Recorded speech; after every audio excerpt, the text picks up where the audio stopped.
We're Batman at 89.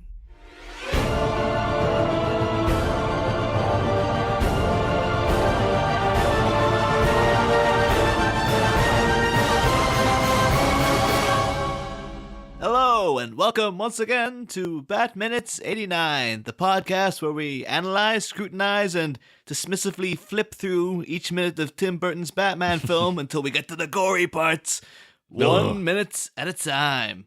I am one of the hosts, Niall McGowan. And I wasn't ready for that. I had a mouthful of wine. I am the other host, John Parker. And today we are joined by friend of the show, Claire York. Hello. Yeah, not a very glamorous entrance, but yeah, this is just Claire. She's nice, you know. She's glamorous in person. So. And she has good things to say. That's the most important Don't part. say that too soon, you know. Yeah, I've cursed you now. But today we're here to talk about minute 62 of Tim Burton's Batman. Minute 62 begins with the Joker noting that Vicki Vale is beautiful in an old-fashioned kind of way, and it ends 1 minute later with the Joker telling Vicki that he does what other people can only dream. So, well, we'll find out next time what that might be. So you've got to wait until Friday just to find out what that is, yeah? But there's loads to talk about in between, so... Yeah, because we start straight away back at the impromptu date, I'm going to call it. Well, impromptu for Vicki, because it was very carefully planned on Joker's part. Yeah, well, I guess Vicki thought she was on a date... just not with this guy. Like, she thought she was going there to meet Bruce Wayne, but yeah, quite different. But or are they? Yeah, but she still is in date form, so I guess it's just like, well, to swap over the one guy for the other, and then you're ready to go again. I was a fan, if you remember earlier in the show, of Vicky's date attire. So I was wondering what Claire thinks of these clothes. I was quite a fan. Everyone seemed to agree with me. I was surprised. I thought everyone would jump on them. I think it's a bit weird. She's wearing like a matching jumper and cardigan that both look jumper material. It was a bit strange. It seems to be, I don't know if it's like a one-piece thing that looks like it's a jumper under a cardigan, and if so, why? Yeah, I think it is one piece actually, which is even more. Yeah, peculiar. it certainly looks comfy and warm. I'll give it that. Yeah, it's quite a different, classy kind of date attire. Yeah, I always assumed it was because it's the color so precisely matched. I assumed it had to be some sort of one piece thing, and because it was the 80s, it's like they did stupid stuff like that back then. Just it's close. Yeah, just do it. And that was the look. The sort of tousled hair. Nice jumper and some jeans and trainers. That's looking fancy. Oh, we've gone into great depth about the hair. We're big fans of the hair. Yeah, it's nice hair. But beyond that, then we get the Joker. He seems to be a fan of her look anyway, at least in some capacity. He does note that she's beautiful in an old-fashioned sort of way, but then he intends to make her more today, which is something. Yeah. Isn't that a bit of a backhanded compliment right there, though?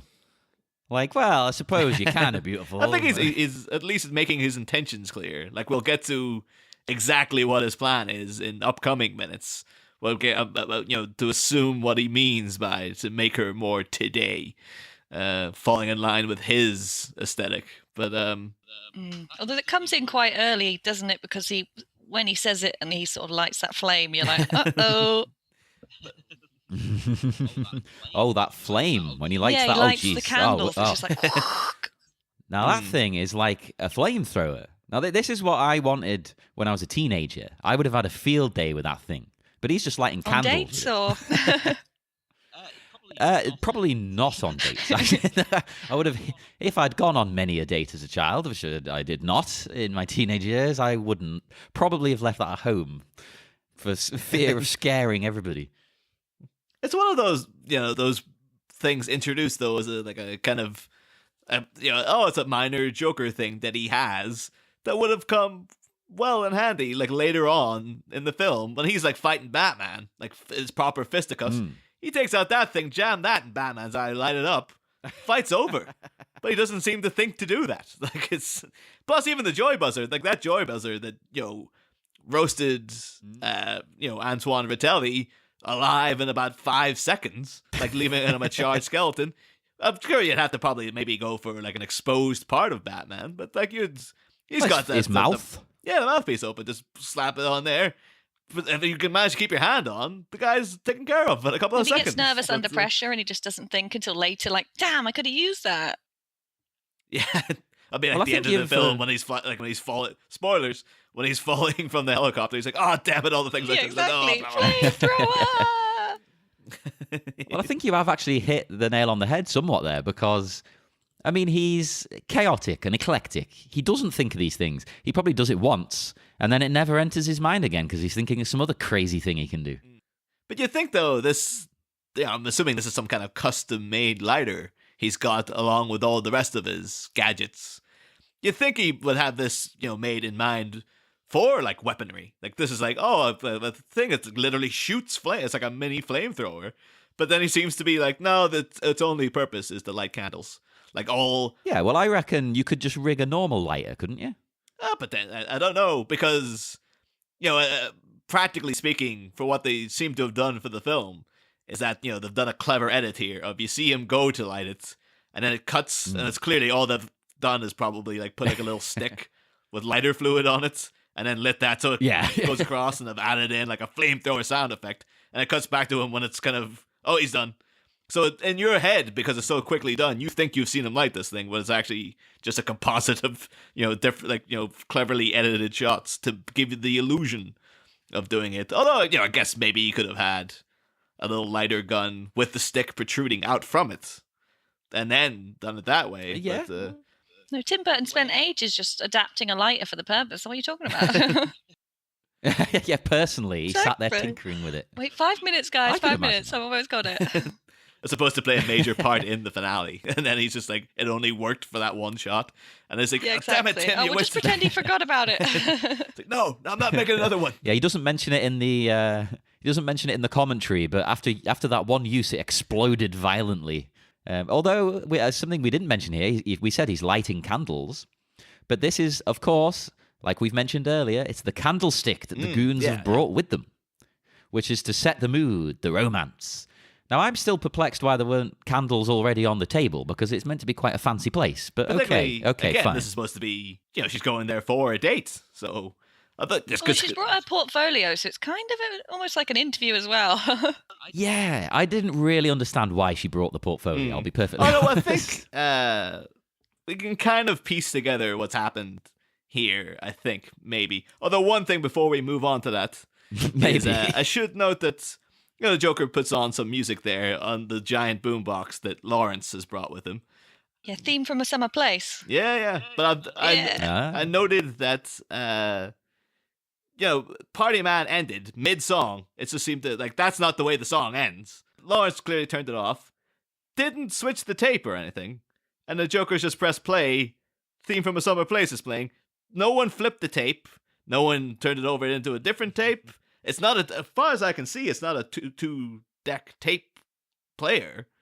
So I'm gonna be the nitpicky guy. It's like, well, let's see. What are we supposed to believe, that this is some sort of magic boombox he's brought with him? I didn't even think about that, so it definitely is nitpicky. I did not remotely consider that, and now it's annoying Yeah, me. exactly. You've ruined the But then people scene. then used to get the radio and you'd record stuff on there. So maybe he did just go, oh, I really want this theme on there. I'll record that over the end of this. Just so excited. Just boom, let's go. Yeah, because to be fair, my songs that I taped never had the ending on, because the DJ would always start Yeah. talking over the end, so I'd always try and chop him off. I don't want that. Damn So it. you think, like, maybe the Joker was timing everything. It's like, make sure to get up to the chair by the point where Prince says, oh yeah, and Party Man, because that's when the tape cuts off and it goes instantly into theme from a summer place. So he's like, it's like just made it just. Yeah, you got someone to walk it through and just see how many seconds it took. Yeah, carefully planned. I mean, I have here a Batman comic from the new Rebirth series, I Am Gotham. And in this, Batman himself, obviously not the Joker, but Batman spends a lot of time doing the math on saving an airplane from crashing. And he's flying and he's calculating the exact second he needs to do this, the second he needs to do that. So it's the same kind of thing. Joker's doing it in his own eclectic way. Maybe he really wants to impress her. Yeah, well, I'm impressed. as we move into like the rest of the scene, I wanted to give like a little, just before we even get into it, because we've been talked about a lot about how great Jack Nicholson is in the film, and he's fantastic in this scene as well. But I have to give a shout out to Kim Basinger as well, because like she doesn't. It's not a flashy part, particularly this scene, but she does get to do some great facial reactions to everything he's doing. Yeah, definitely. The very first second, in fact, she has a perfect face for the occasion. You can tell she's kind of freaked out by the whole thing and like, what the hell does this guy want? You get that in just that look. She has done very well. Yeah, it kind of ranges from like genuine, oh, she's in terror, to like some of them have got a slight comedic kind of feel to them as well. Like when the flame shoots out and she has like the kind of slightly wide-eyed thing, it's almost kind of funny the way she's looking at it as well, because it's just sort of like this is ridiculous. What the hell? This it's kind of interesting. She comes across quite, although she's scared, she comes across pretty strong. Like she's not trying to run. She's trying to sort of work her way out of it somehow and figure out, what do I need to do to get out of here in one piece? I guess to be fair, wartime photographer, probably been in some close scrapes herself in the past. So, but I will say I do love just like two little things. Jack does here. Like he lights the candles, and then we have a very polite like, "Oh, is this your portfolio?" And then she's like, "Oh, I'm meeting someone who's interested in seeing my work." And he gives her. I absolutely love the little reaction he gives. Kind of a little like, "Oh," like a little sort of a very friendly like, "Yeah, really," this. I think I was too distracted, because what he's doing here, after me saying he's winning me over with this date, what he's doing here is a big pet peeve of mine, right? He's losing me. I hate it when people just grab your personal stuff like that, start going through it. Like, leave me alone. To be fair to the Joker, he's an asshole. Like, we should know this about him already. Of course he's going to do that. But he has turned up and gassed everybody except for her. So, I suppose it's all go from there. Oh, that's true love. But to get back to, because we're saying, this business of she's brought the portfolio. I think you can piece it together, because as you recall, well, you weren't here for the minute, Claire, but back when Vicki woke Bruce up, and her whole thing is like, I'll go over to my apartment. I'll show you some photos. Like he's obviously, Bruce Wayne has, expressed an interest in her photography. Or maybe he was just like he was blagging an interest in it or whatever. But he's expressed it anyway. And then so she's like, oh, Bruce wants to see these pictures. Then the Joker's obviously, he set up this date. Like, it was him who rang on, pretending to be Bruce Wayne.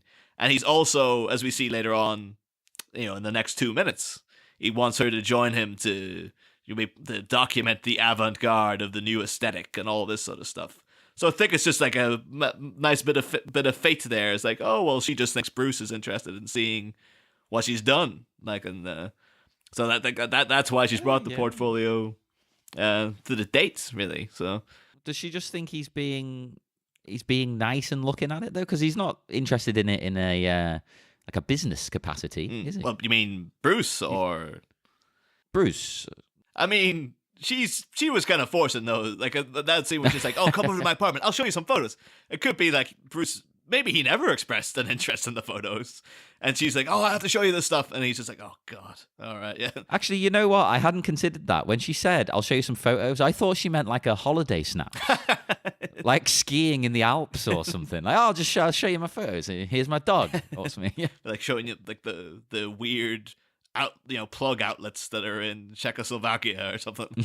I suppose being a photographer kind of might be one of those all-consuming kind of, that's really your passion as well as your career. So you might be, like other people go, oh, I've got pet rats or whatever. You might be like, look at my pictures to everybody, What do you think? Are you saying you have pet rats? Well, yes. Why do you ask? Do you have any pictures you want to show the podcast listening public?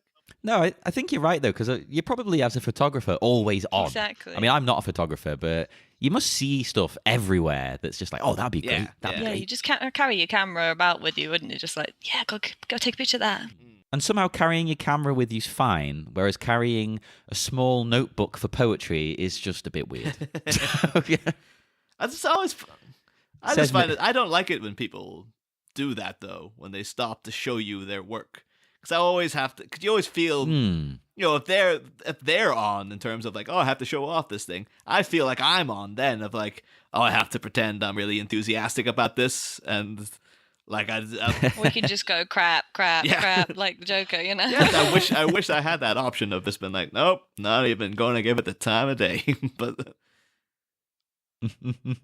no, I agree. I'm the same, because even if I am genuinely interested, I feel like I have to perform like I'm even more interested than I am. You know, like if a friend plays me, I've written this song, hold on, and gets their like acoustic guitar out. And it's like I'm sat there listening to it, staring at them. It's like, this is awkward.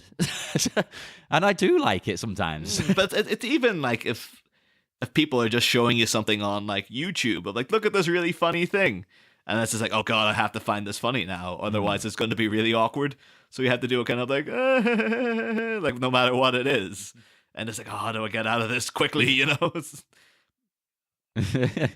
And usually I do then find that funny when I go home and watch it. Like, when I'm on my own and I can appreciate it. Yeah. I should also note as well that this is in the well, not the original draft, in one of the later drafts of the script. This is actually the second time the Joker has messed Vicki about in terms of arranging her to be somewhere. Because as I think you mentioned, John, back when we saw the scene of, you know, it's not in the film, but in the original script, there's a scene of the models that show up dead on the news. We see them dying, and Vicki Vale is there. In the fifth draft, that's still there, but there's a setup at the beginning where Vicky's told like by the guy she's been brought in last minute, and she's like, "Oh, this client says he wanted you specifically," and she's like, "Well, what?" And he's just like, he says he's got information about Batman. He'll give it to you if you do it. And then she's like, "Oh, who is this? Who's this guy then?" And then he's like, "Oh, he's called Mr. Kerr, Joseph Kerr." And it's just like, and then the scene proceeds as, you know, she's photographing everyone, and then they start laughing and die. But it's just that'll be Mr. Kerr. Yeah. It's as bad as Edward Nigma. I'm going on the record. I always hate that. Edward Nigma, Nigma. No, Riddler. Bugger off. Stupid. It works in the 66 Batman. That's about it. I don't know if they ever call him Edward Nigma in the 66 Batman. I think there he was just the Riddler. Yeah. Yeah, I don't think they use it in that, do they? Off the top of my head. I haven't seen it in a while. I mean, I'm sure it's the kind of thing. If only there was a way to look this up, but screw it. We're moving on.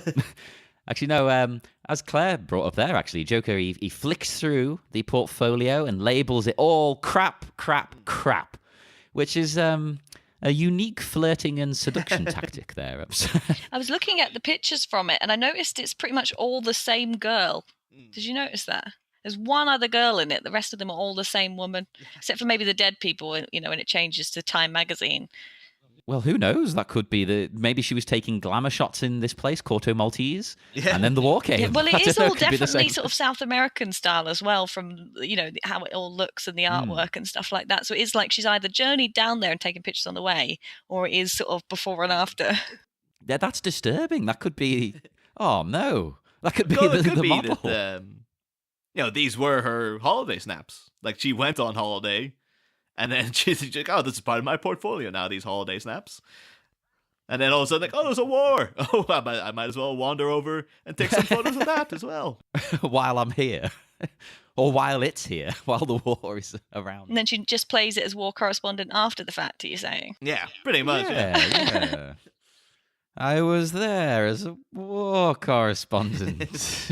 But I do note that, yeah, there's one of these photos is like it looks like the model's dressed up as like Blossom from like the old the 90s TV show. There's this outfit. The two, isn't there, with the hats on each side? Oh, Blossom, that's bringing back some memories. Jeez. But and then there's one of her near a door that says Rovador. And I looked that up, and apparently all I can find is Rovador is a place in Slovakia. What? But yeah, so Well, there's no way that's there, surely. No, unless the people who painted that sign are just a big fan of Slovakia or something. Wasn't that the same one in the picture with the woman? There's like a painting on the wall. It's a woman looking at a lasso in a sort of like, what's this kind of way with a cowboy hat on? What did you think? I thought it was like she was singing into like a microphone. I thought it looked like a lasso. Like she was. It was like, oh, how do I do this noose thing or something? I don't know. That's what it looks like to me. You know what? I couldn't figure it out at all, so I'm going to say you're both right.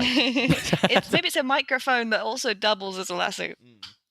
Oh, genius. Whoa. That would be a great sort of action movie where it's a rock and roll singer who also fights crime. Just Wonder Woman, when she decided to go pro with her singing. Was that Buckaroo Banzai? Is he not like... Does he count as a superhero? He was a rock star, and then he went and fought crime? Yeah. Or fought aliens, at least. I'll accept that. Alien crime. That's still crime. I did try to look into here because... when we get to the Cordo Maltese pictures, they're pretty, they look very authentic because it's proper, Time magazine certainly does, doesn't it? And even beneath the main picture you see in the Time magazine cover, and the next page is the black and white version of that. There's one underneath of like a starving looking child and stuff. So it looks like someone's wherever they got these photos. It obviously looks very... I can't imagine they just wandered outside. It's like, you, starving child, come pose for this photo. Well, I don't know if it were, these days with the economy. But back in 89, though, everything was great. Everything was better in 1989. No problems in the 80s at all of any kind. No. I did say I was seeing something... one of Mark Kermode's reviews the other day for there's a documentary out about Ronald Reagan. And it's just like, he's saying, you remember back in the 80s when we used to complain about Ronald Reagan's policies and it just seemed like, oh, what a terrible man. And now it's just like, he seems so quaint back considering what we have to deal with today. It's like, it was so much simpler back then. Yeah. Well, I want to go on a tirade, but we don't want to be too political. No. But I did, I thought someone's bound to have taken these specifically for the film. At least those, the blossom looking cowboy girl things. And the closest I could get was that there's a credit for stills photographer to someone called Murray Close. And because he got close. Yeah. But he seems to be he did the stills for publicity shots as well. But I don't know, maybe he did double duty. But the guy he's done a lot of friggin' work. I'd say they bought these in though before you explain it. Yeah. These are real shots. I mean, at least some of them are. Oh, the Cordo Maltese ones for sure. Yeah, they may well be from Time magazine. Oh, but you mean the model shot? They look genuine. But yeah, anyway. So tell me about the guy. Not much. But it's just that for this, a stills photographer, he's worked on friggin' everything. He's worked on a lot of the Harry Potter films. He worked in Jurassic Park. He works on Galaxy Quest. He was the Hunger Games films. He's also his first film was where he did this particular job was The Shining, which of course stars Jack Nicholson. And then cool. Speaking of the Joker in photographs, because one other little tidbit during production that I've been waiting for an opportunity to throw in. And it seems well, I guess it's relevant now because it's got the Joker in photographs. You guess it is, okay. What is it? It's just in the middle of production, apparently, when everything was hush-hush, the unit publicist on this film was offered and refused $10,000 for the first pictures of Jack Nicholson in his Joker makeup. So, and the unit publicist was a fellow called Gordon Arnell.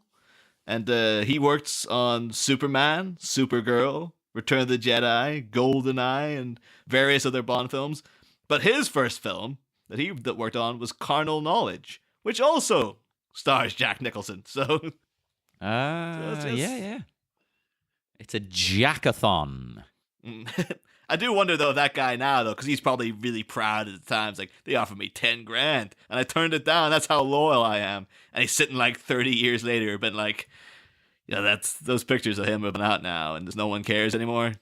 Kind of wish I could have done something with that $10,000, Hey, he's had a good career. He doesn't need that $10,000. He's a successful man. I wish I was that successful at anything. Speaking of people dedicated to something, that extra behind Vicki Vale with his face down in the spaghetti. Or I'm betting he regrets that pose now because he's like, oh crap, I gotta be like this the whole freaking shot. Yeah, I like how And you do you keep think that's- seeing him behind. I thought that was a nice touch. Yeah, yeah. And do you think the spaghetti is still hot? I want to know if he's lying there going, it's just wanna- burning. It's probably cold before they even started filming, to be fair. It's more like because his head's not really. It looks like it's straight face down. So I'm wondering, like, has he got like? Did they have to put a little hole in the table so he could breathe? Why would you go to that effort? Why wouldn't you just tilt your head to the side? That would make 100 times more sense. Just away from the camera as well. And then he can breathe. He can have his eyes open. No bother. Well, unless he's meant to be dead, as we said. Yeah, or if he's not dead yet, then probably will be. Like death by spaghetti. Well, actually, Claire, we can edit this out if you haven't. Have you seen the bit just before this anytime recently? Because we've been asking people if they think that people are unconscious or dead. Obviously, I've seen the film a lot. I did rewatch it when Kit did his minute. And I was. Oh, you trade secrets. Ooh, no, you're all connected. But I think they're actually dead because there's something he says actually during this that made me think it. I'm just trying to find it on my notes. There's something he said, and I was like, "Oh, he's saying they're actually dead rather than knocked out." Excuse me. I always assumed that they were just knocked out, but let me just try and find it. Sorry. I think it may be in the next minute because he does say. Yes, when he says that I make art until someone dies, and they sort of like see. And Yeah. sorry, that is yeah. in the next minute. You're right. Well, that's all right. We'll touch on it more then on Friday. Yep, he's just like, so what we're saying about that? Yep. Yep, that's right. Well, back to this minute. Obviously, the Joker is still looking through the pictures, and he particularly enjoys the skulls, the bodies, which is he's just turned uber goth. This is a very interesting move on the Joker. Although we've seen a goth Joker in a very recent movie.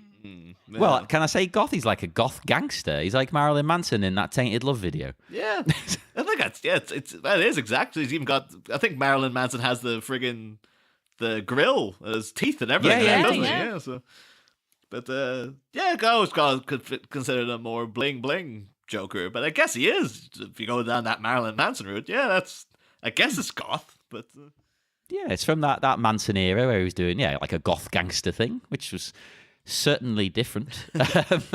Not necessarily a fan of it, but okay. I wonder if anyone's reached out to Manson and has been like, "What do you think of this Joker?" And he's like, "Oh, it's terrible." Like, that works for me, not for him. Like, what the hell? Yeah. Let's get Marilyn. Come on the show. I mean, come on. We need you on. We need you on, man. I know that's a different movie, but I don't care.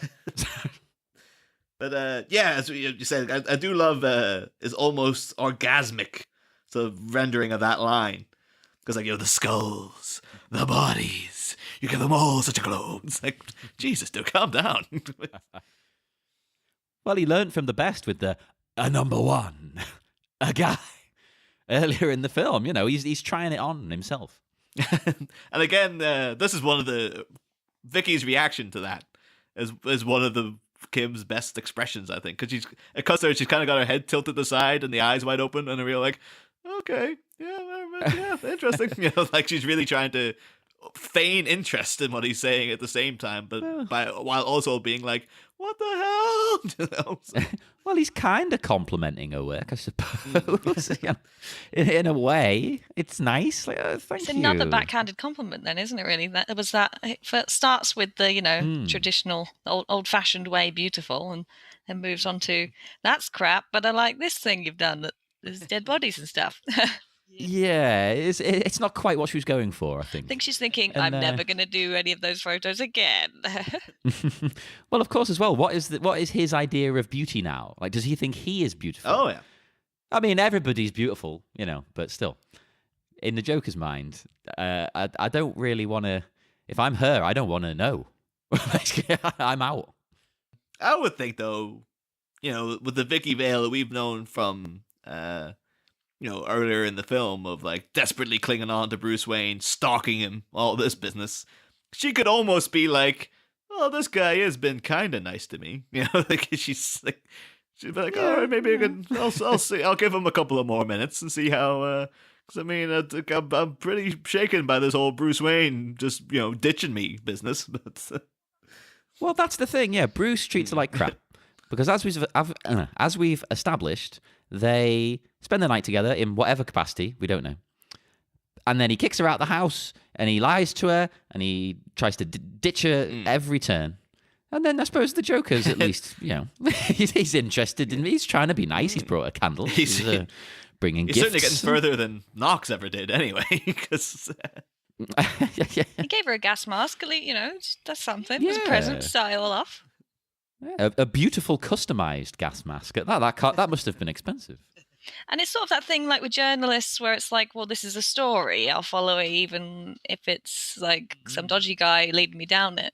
And she's a photographer, often for newspapers. So she'd have a bit of that aspect there of, well, this could be a good opportunity, exclusive photos. Yeah, but apparently that is a note that's in it's in one of the scripts, is that one of the reasons she's not freaking out and instantly leaving is that she's trying to get her camera to get him on film. Like she wants a photograph of him. So that's sort of again going back to Vicky's obsessiveness with her job.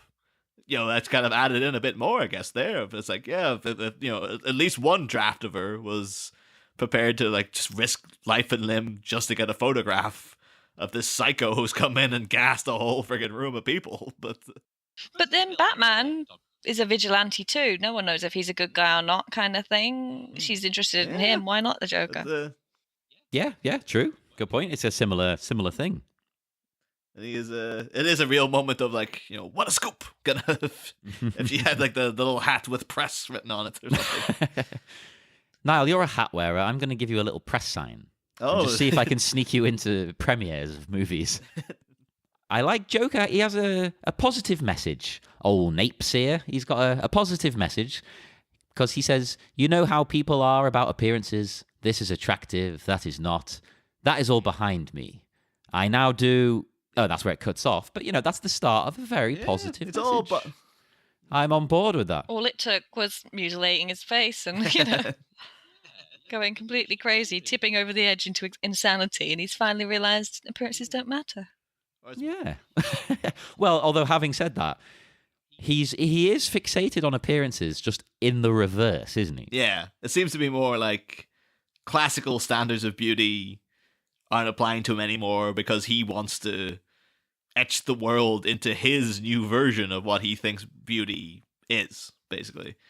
Which is something we talk about a lot more in the next minute because that's what he's talking about. What it's all about. Yeah. So, oh, yeah. I also liked how he says he was in the bath one day when he starts talking about that. And I thought, are you talking about the dunk you took earlier in the film? Because I sort of felt like he might be, a little nod there, like in the bath, Yeah, you might be right, actually. I didn't think about that. When he mentioned the bath, I just pictured him in the nude. And no. Did you now? It upset me because he's not a sexy man to me. I love the idea of him in the bath with his like rubber ducky, Oh, the Joker's got a good rubber duck as well. Exactly. One of those ones they did that like were sort of gothed up and stuff. The ones that sometimes had fangs and you could get all different I've got ones. one. I've got a punk rubber duck. I've got one as well. Hey. He does. He looks like a guy though who would take baths. He seems like he just. I can imagine him languishing in the bath, just thinking about how great he is and stuff. Like again, basically what he's describing of this. I realized why I was destined for greatness. It's like. Yeah, he is. That's sitting around thinking about how great you are in the bath. That seems like him, all right. Yeah. Yeah, he's not really a quick shower kind of guy, is he? No. This version of the Joker, he's a bather. He's a lounger. He's a relaxer. He wears silks and things. So yeah, I could imagine him sort of pampering himself. Very much the opposites of the Heath Ledger Joker, who did not look like a bather. Like, didn't look like he bathed for about 2 months before the story of that film even started. Like, I can really imagine he would have been like pungent. Like, it would have been a real like, if you didn't know he was coming, you would have Yeah, smelled him. Like maybe going in for a walk in the rain was his version of a shower. Does the job, lift your armpits into the air. You're fine. You're fine. What do you think this Joker smells like? Oh, I bet he smells snakes. What do you think? Old Spice, perhaps? Oh, I think it's something Fancier. Oh. I suppose he has got expensive tastes. Yeah. Because I mean, when we saw him put on his makeup to come here, he had a whole table full of cosmetics and stuff. I imagine he'd be like Frasier. Like he'd be all like, oh, like a little bit of rose hip and a little bit of Tahitian vanilla in my hair and all this. Maybe This some kind of patchouli oils. I don't know. Maybe he's made his own, sort of Joker number 5. Oh, that needs to exist. if the advertisement for it involves him singing Mambo number 5, just with Joker related lyrics. I'd be up for that. Well, I think our first piece of merch, Niall, is set. We need to bring out Bat Minute cologne. And, have a Joker one, have a Batman one, have a Bob one. Have a Heath Ledger Joker one and just like try to capture the essence of some homeless guy or something. That's right. I'll just wring out my shirts at the end of the day. It's okay. That was a disgusting note. But in terms of like actual notes for this minute, I think I'm done. Don't know if you guys have anything else you want to throw in? I'm just having a quick look through. I don't think so, though. I think we've covered most things I was thinking about. I have one thing I liked in the original draft of the script, which is my forte it's becoming, isn't it? Because he has a slightly different speech here. And I just like the speech, so I will read the speech. Okay. He says, Joker, I guess I'm just an old cornball, but I live for beauty. I look around at my little city. It gets me down, indicating the photos. We don't have anything like this. Well, it came to me what this city needs is beautification. Kind of a big makeover. Enraptured. Miss Vale, I finally realized that one man can make a difference. You know the saying, in his image, created he them.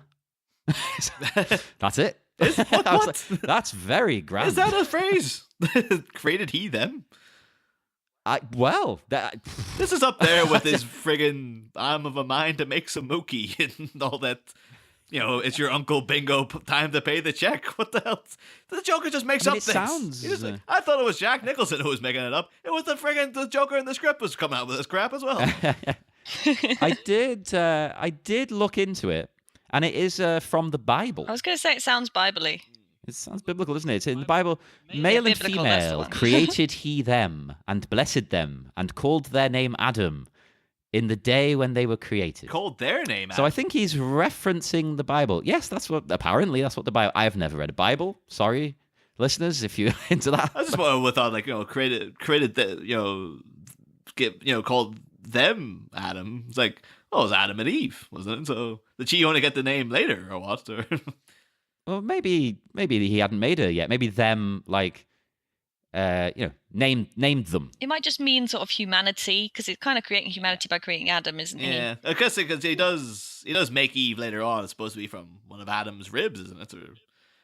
Yeah. So. So yeah, Joker is doing that himself, but with the. I think we're going to have to go through the Bible a page at a time to. So luckily, I have one right here. Let's get started. Well, you are Irish. I should hope you have a Bible. Oh, we do. I think.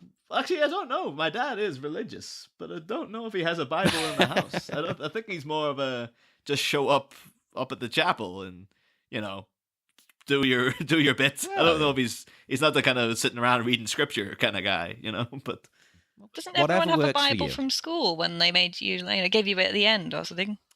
That's what we got. No, I didn't have any of that. None of that nonsense. I went to all schools all over the shop. But they only ever really. They had to study religion and stuff in school, but that was only certain parts of the Gospels and stuff. And the only book of the Bible I read the only way through was the Book of Revelation, because I was like, oh, that's where all the good stuff happens. It's much like the Joker going through Vicki Vale's portfolio, just going crap. Oh, here we go. It's all the violent and the gory and the weird stuff. Here, this is what I'm about, But. Much like Joker, I imagine that's what he's focusing on. But anywho, Yeah, that was all I had for there. So we can head off into the dark, dark night once again. So yes, that does it for this episode of Bat Minute 89. So we will have to depart now on this lovely, lovely Wednesday. And make sure to join us again on Friday, because we will be back, along with Claire. We're all here once again on Friday.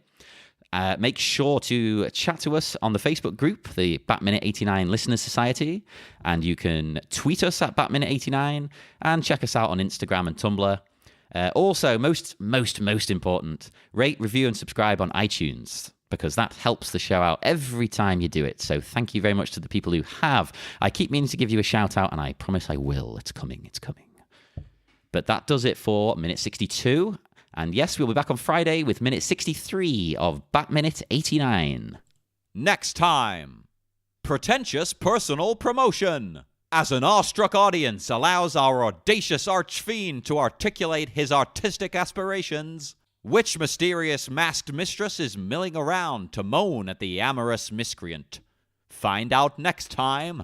Same Bat Pod, different Bat Minute.